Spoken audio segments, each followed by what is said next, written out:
آسان درس قرآن نحمده ونصلي ونسلم على رسوله الكريم اما بعد فاعوذ بالله من الشيطان الرجيم بسم الله الرحمن الرحيم ام تسألهم اجرا فهم من مغرم مثقلون یا کیا تم ان سے اجرت مانگتے ہو کہ وہ تاوان کے بوجھ میں دبے ہوئے ہیں۔ اللہ رب العالمین نے گزشتہ آیات کے مضمون کو مزید آگے بڑھاتے ہوئے ارشاد فرمایا، جیسے کہ کافروں سے بات ہو رہی تھی تو اللہ تعالیٰ نے اپنے پیارے حبیب علیہ السلام سے ارشاد فرمایا، اے پیارے حبیب صلی اللہ تعالیٰ علیہ وسلم، کیا آپ رسالت کی تبلیغ پر ان سے کوئی اجرت مانگتے ہیں کہ انہیں اپنے مالوں سے وہ تاوان ادا کرنا بھاری پڑ رہا ہو اور وہ اسی تاوان کے بھاری بوجھ کے نیچے دبے ہونے کی وجہ سے ایمان نہیں لا رہے؟ اور جب ایسا بھی نہیں ہے تو پھر ایمان قبول کرنے سے اعراض کرنا کا ان کے پاس کیا عذر ہے؟ پھر مزید ارشاد فرمایا، ام عندهم الغیب فهم یکتبون، یا ان کے پاس غیب کا علم ہے کہ وہ لکھ رہے ہیں؟ یعنی اللہ تعالیٰ نے ارشاد فرمایا، پیارے حبیب کیا ان کفار کے پاس لوح محفوظ ہے کہ جس میں آئندہ ہونے والے واقعات کی خبریں ہیں اور یہ لوگ اس میں موجود باتیں لکھ رہے ہیں اور اس بنا پر آپ سے جھگڑ رہے ہیں اور یہ دعویٰ کرتے ہیں کہ وہ اپنے رب کے ساتھ کفر کرنے کے باوجود بھی اللہ کی بارگاہ میں ایمان والوں سے بھی اعلیٰ درجہ رکھتے ہیں؟ جیسے یہ کہتے تھے کہ بالفرض قیامت آ بھی گئی تو جس طرح دنیا میں ہمیں عیش و عشرت، شہرت، دولت، عزت سب ملا ہوا ہے تو قیامت کے دن بھی ہمیں ملے گا۔ تو اس آیت کریمہ میں پھر اللہ رب العالمین نے فرمایا کہ یہ کفر کرنے کے باوجود بھی اور یہ سمجھتے ہیں، یہ دعویٰ کرتے ہیں کہ کل قیامت کے دن اللہ کی بارگاہ میں ایمان والوں سے بھی ان کا اعلیٰ درجہ ہوگا۔ پھر مزید ارشاد فرمایا فاصبر لحکم ربک ولا تکن کصاحب الحوت اذ نادى وهو مکظوم، تو تم اپنے رب کے حکم تک صبر کرو اور مچھلی والے کی طرح نہ ہونا جب اس نے اس حال میں پکارا کہ وہ بہت غمگین تھا۔ اس آیت کریمہ میں اللہ تعالیٰ نے ارشاد فرمایا، پیارے حبیب صلی اللہ تعالیٰ علیہ وسلم، کہ کفار کو مہلت دینے اور ان کے خلاف آپ کی مدد کو مؤخر کرنے کے معاملے میں آپ اپنے رب کے حکم کا انتظار کریں اور ان کی طرف سے پہنچنے والی تکلیفوں پر، ایذاؤں پر صبر کریں اور مچھلی والے کی طرح نہ ہونا۔ مفسرین فرماتے ہیں کہ اس آیت کریمہ، یہ والی آیت اور اس کے بعد والی دونوں آیت کا شان نزول کے بارے میں ایک قول یہ ہے کہ جب احد کے میدان میں رسول اللہ صلی اللہ علیہ وسلم نے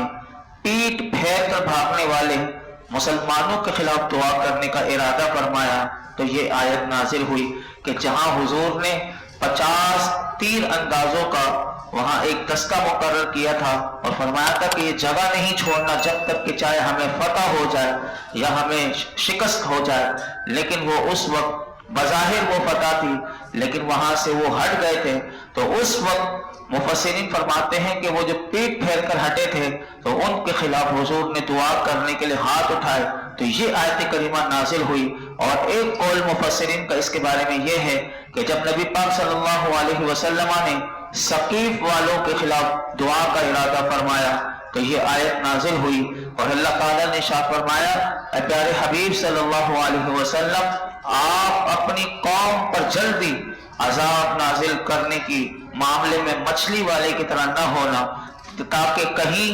ان کی طرح آپ بھی آزمائش میں مبتلا نہ ہو جائیں اور وہ وقت یاد کریں کہ جب اس نے اس حال میں اپنے رب کو پکارا اور وہ مچھلی کے پیٹ میں بہت غمگین تھا۔ یاد رکھیے کہ مچھلی والے سے مراد یہاں حضرت یونس علیہ السلام ہیں کہ آپ نے اللہ کے حکم کے انتظار کے بغیر آپ چل پڑے تھے اپنی قوم کی نافرمانیاں دیکھ کر، انہیں چھوڑ کر، تو پھر اللہ کے حکم سے مچھلی نے آپ کو نگل لیا تھا۔ یہ پورا واقعہ ہم سماعت کر چکے ہیں تو یہاں اسی کا ذکر کیا گیا۔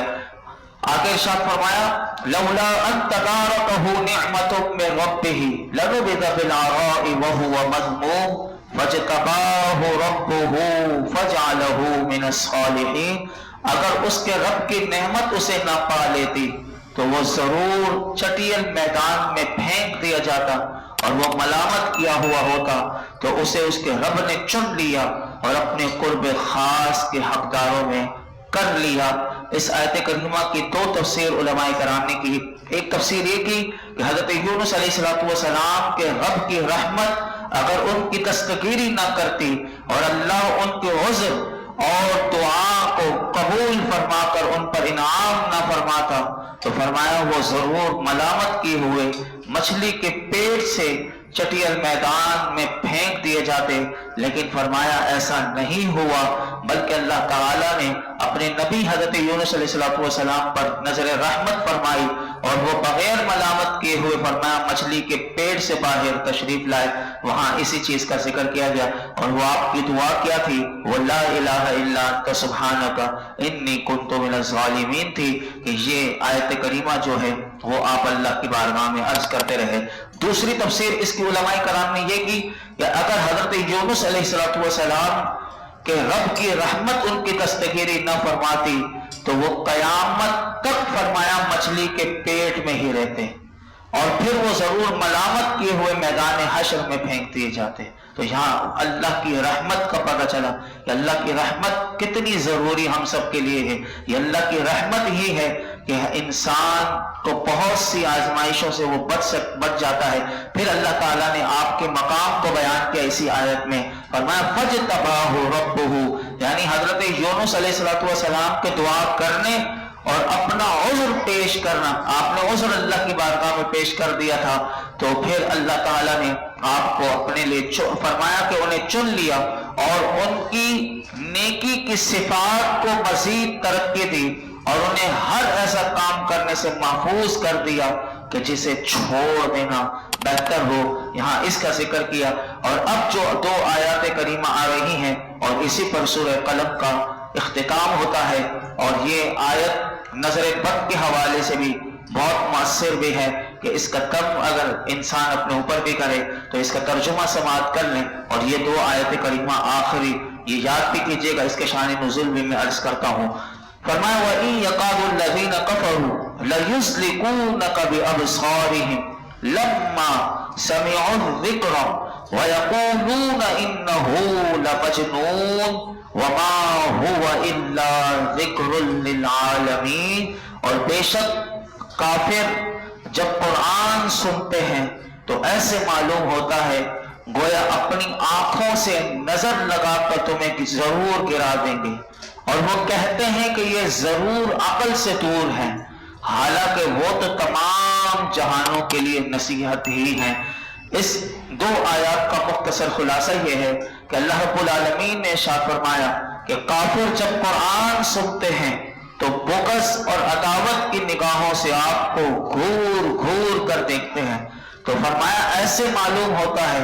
گویا اپنی آنکھوں کے ساتھ نظر لگا کر تمہیں اپنی جگہ سے گرا دیں گے، اور جب آپ کو قرآن کریم پڑھتے دیکھتے ہیں تو فرمایا حسد اور اناد اور لوگوں کو نفرت دلانے کے لیے آپ کی شان میں یہ کہتے ہیں کہ یہ ضرور عقل سے دور ہیں۔ یعنی شروع میں بھی اللہ رب العالمین نے ان کے ذکر کو کہ وہ حضور کو مجنون معاذ اللہ کہتے تھے، اور یہاں پر بھی اللہ رب العالمین نے وہ کافروں کا جو قول ہے اور وہ جو حضور کی طرف نسبت کرتے تھے جنون کی، وہ اللہ نے ذکر کیا کہ وہ لوگوں کو نفرت دلانے کے لیے یہ آپ کی شان میں یہ کہتے ہیں کہ یہ ضرور عقل سے دور ہیں۔ فرمایا حالانکہ جس قرآن کی وجہ سے وہ لوگ رسول اللہ کی طرف جنون کی نسبت کر رہے ہیں، وہ تو جنوں کے لیے بھی اور انسانوں کے لیے بھی نصیحت ہے، لہٰذا وہ شخصیت فرمایا مجنون کس طرح ہو سکتی ہے کہ جو قرآن جیسی عظیم کتاب لے کر آئی ہو۔ یاد رکھیے کہ اس آیت کریمہ میں شان نزول اس کا یہ علماء نے بیان کیا کہ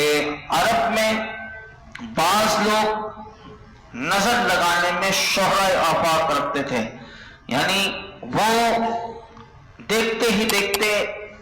یعنی ان کی حالت یہ ہوتی تھی کہ بعض مفسرین نے یہاں تک لکھا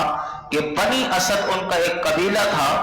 اور اس میں کئی آدمی ایسے تھے کہ جن کی نظر جو تھی وہ خطا نہیں جاتی تھی، اگر وہ کسی شخص کو یا کسی جانور کو اگر ہلاک کرنا چاہتے تھے تو ان کے پاس یہ حربہ ہوتا تھا کہ وہ 3 دن فاقہ کرتے، یعنی 3 دن وہ بھوکے رہتے، اور فرمایا کہ اوپر سے پھر اس چیز کے پاس، یعنی جس کو ہلاک کرنا ہے جانور کو یا انسان کو، تو وہ اس کے پاس آ کر یہ کہتے تھے کہ کتنی خوبصورت ہے اور عمدہ چیز ہے، ایسی چیز تو آج تک ہم نے کبھی نہیں دیکھی۔ اتنا کہنے کی دیر ہوتی، فرمایا کہ وہ چیز تڑپنے لگتی اور تھوڑی دیر میں ہی دم توڑ دیتی۔ اب آپ اندازہ لگائیں کہ نظر کتنی کام کرتی ہے، کہ یہ جو نگاہ ولی میں یہ تاثیر دیکھی، بدلتی ہزاروں کی تقدیر دیکھی، تو یہ آپ کو اب شعر سمجھ میں آ جائے گا۔ تو اسی طرح وہ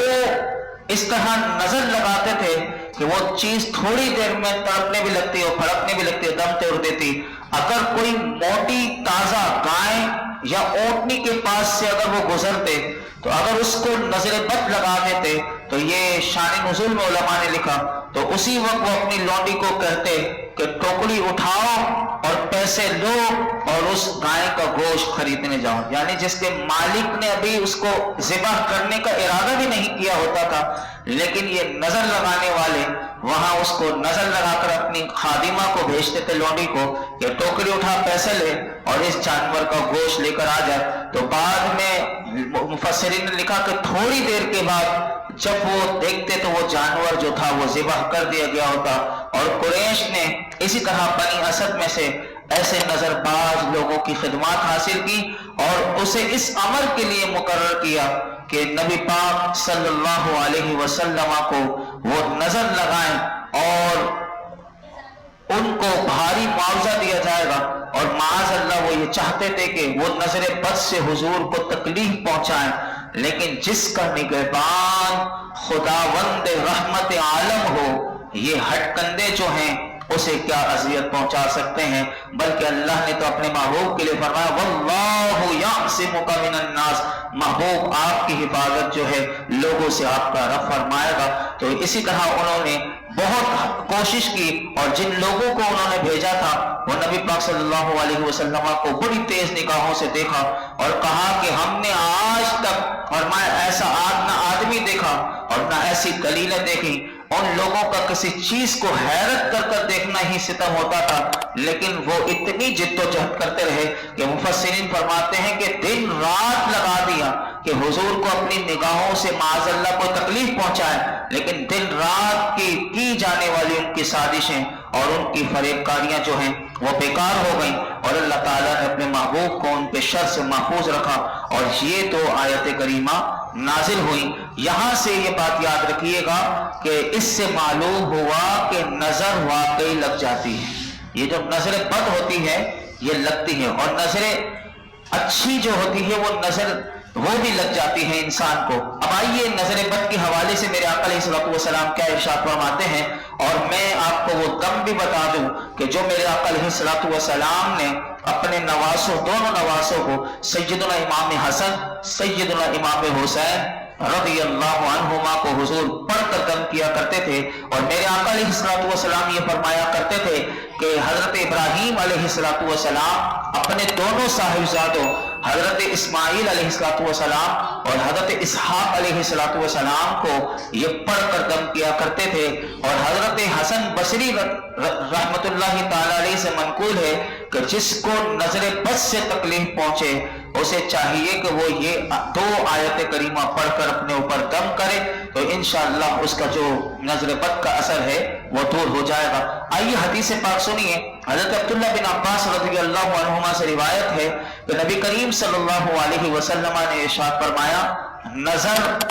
حق ہے، اگر کوئی چیز تقدیر سے سبقت لے جاتی تو فرمایا وہ نظر ہوتی، اور جب تم سے آزاد ہونے کا کہا جائے تو دھو،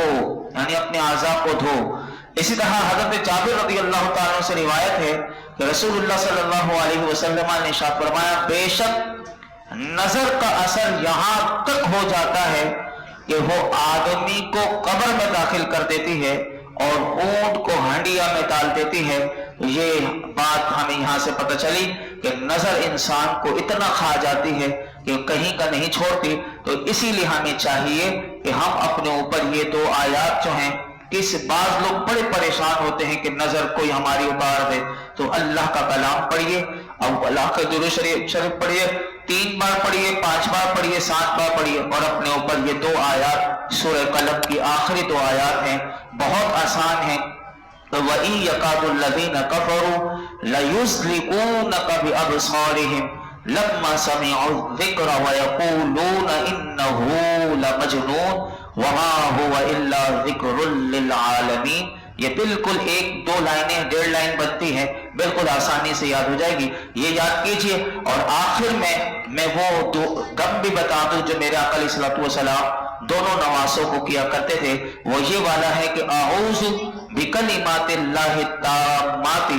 من کل شیطان وہامہ ومن کل عین لامہ. یہ ایک ہی لائن میں آتی ہے. تو یہ میرے آقا علیہ الصلوۃ والسلام اپنے دونوں نواسوں کو تم کیا کرتے تھے. آخری آیت کا ترجمہ سماعت کر لیا آپ نے. اب اللہ تعالیٰ نے اس کی کیا تفسیر میں مفسرین نے فرمایا، سنیے کہ کفار نبی پاک صلی اللہ علیہ وسلم کو مجنون کہتے تھے. ان کے الزام کی ابتدا میں بھی اللہ نے تردید کی اور آخری آیت میں بھی اس کا بطلان کیا جا رہا ہے. فرمایا میرا رسول تو سارے جہانوں کے لیے نصیحت اور باعث صدر عز و شرف ہے، اسے مجنون کہنے کی جرت کون کر سکتا ہے. میرے محبوب کو تو دیکھ کر اللہ کی یاد تازہ ہو جاتی ہے، اس کی باتیں سن کر فرمایا دل میں اس کی محبت فرمایا کہ شمع فروزہ ہو جاتی ہے. یہاں پر اللہ رب العالمین نے اپنے محبوب کی شان کو بیان کرتے ہوئے یہ ذکر کیا اور فرمایا کہ سید المرسلین صلی اللہ تعالی علیہ وسلم تمام جہانوں کے لیے شرف ہیں، تو ان کی طرف جنون کی نسبت کس طرح کی جا سکتی ہے. تو یہ پوری سورہ قلم میں اللہ رب العالمین نے کس انداز سے اپنے محبوب کی شان کو بھی بیان کیا. اور آج یہ الحمدللہ سورہ قلم اختتام پذیر ہوئی. کل انشاءاللہ سورہ حاقہ کا آغاز ہوگا. اللہ رب العالمین صحت عافیت ایمان کے ساتھ ہم سب کو مکمل قرآن پاک کا درس سننے، سنانے، سمجھنے، عمل کرنے کی توفیق عطا فرمائے. الحمدللہ رب العالمین والصلاة والسلام علی سید الانبیاء والمرسلین وعلی آلہ واصحابہ اجمعین. یا اللہ پاک جو کچھ سنا ہے اس میں کوئی غلطی کو تائی معاف فرما، اپنی بارگاہ میں قبول فرما. رب کریم ہم سب کو قرآن حکیم کا نور اور اس کا فیضان نصیب فرما. قرآن حکیم کے ساتھ وابستہ رہنے، اسے ہمیشہ جب تک ہماری زندگی کی سانسیں باقی ہیں یا اللہ پڑھنے پڑھانے، سمجھنے سمجھانے، اس کا پیغام دوسروں تک پہنچانے اور ہم سب کو عمل کی توفیق عطا فرما. یا رب العالمین قرآن پاک کی برکت سے ہماری بیماریاں، دکھ تکلیف، رزق کی تنگی اور جو بھی ہماری مولائی کریم پریشانیاں ہیں دور فرما. ہمارے گھروں میں برکتیں عطا فرما، ہمارے رزق کے دسترخوان کو وسیع فرما، ہمیں صحت عافیت کے ساتھ درازی عمر بالخیر عطا فرما. یا رب العالمین کثرت سے نیکیاں کرنے والا بنا، گناہوں سے بچنے کی توفیق عطا فرما. ہمارے ماں باپ کی ساری امت مسلمہ کی بے حساب مغفرت فرما. یہ جتنے حاضرین موجود ہیں اللہ سب کی جھولیوں کو، دامنوں کو مرادوں سے بھر دے. وصلی اللہ تعالی علی خیر خلق محمد وعلی آلہ وصحبہ اجمعین.